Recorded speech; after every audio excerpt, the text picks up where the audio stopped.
દ્વારિકાનો નાથ મારો રાજા રણ છોડ છે, એણે મને માયા લગાડી રે. આ ગીત સાંભળ્યું છે ને? નાચ્યા છો આ ગીત પર સિનેમા ઘરમાં?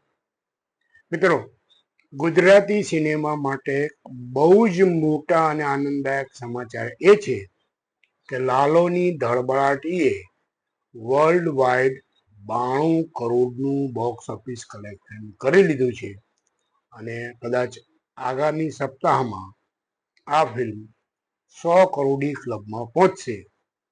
ગુજરાતની પહેલી ફિલ્મ જે 100 કરોડનો આંકડો ક્રોસ કરશે. હું છું ડોક્ટર તરુણ બેંકર અને આપણે વાત કરી રહ્યા છીએ ગુજરાતી સિનેમાની.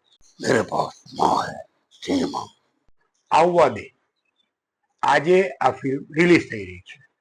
આમ તો લાલોની ધડબડાટી વચ્ચે કોઈ મોટી ફિલ્મ રિલીઝ થઈ નથી, પરંતુ આજે આવી રહી છે જસવંત ગાંગાણીની આવવા દે.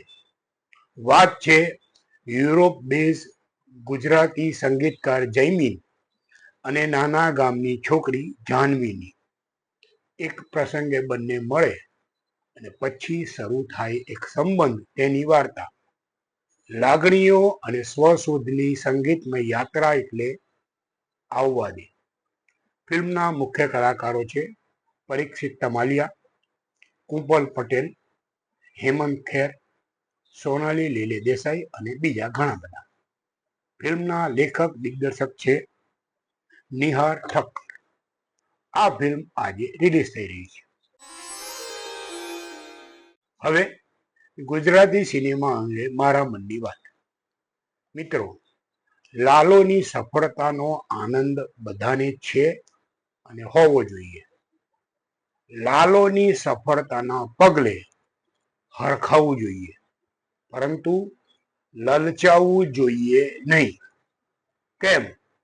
તો કે છેલ્લો દિવસ સફળ થઈ એટલે 3 ભાઈબંધ ને 4 ભાઈબંધોની વાર્તાની હારમાળા લાગી ગઈ અને એટલી બધી ગુજરાતી ફિલ્મો આવા વિષય પરથી બની, જે પૈકીની મોટા ભાગની ફિલ્મો નિષ્ફળ ગઈ.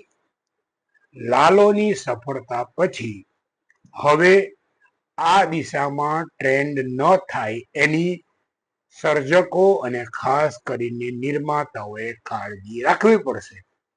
નહીં તો એવા ઘણા લોકો તમને મળશે કે આપણે બીજી લાલો જેવી ફિલ્મ બનાવી દઈએ અને આપણે પણ 100 કરોડની ક્લબમાં પહોંચી જઈશું. મિત્રો, આ બધું જ મિથ્યા છે.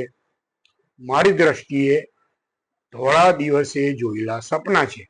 કારણ કે દર 8, 10, 15 વર્ષે એક એવો ચમત્કાર થાય છે કે કોઈ એક એવી ફિલ્મ કે જેની તમે કલ્પના પણ ન કરી હોય એવી ફિલ્મ સુપર ડુપર હિટ નીકળી જાય છે.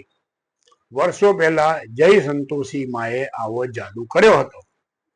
લાલોની સફળતાથી આનંદિત થવાનું છે, લલચાવવાનું નથી. નહીં તો આવી જ ફિલ્મની પેટર્ન ઉપર બીજી 5-7 ફિલ્મો કે આ જ કલાકારોને લઈને આવી ફિલ્મો બનાવવાની વિચાર કરનારા કે આવી ફિલ્મમાં રોકાણ કરવાની ઈચ્છા ધરાવનારાઓને મહદ અંશે નિષ્ફળતા જ હાથમાં લાગશે. ગુજરાતી સિનેમાની વાતનો આજનો એપિસોડ પૂરો કરતા પહેલા ફરી એકવાર કહીશ, મારી પાસે માં છે સિનેમા.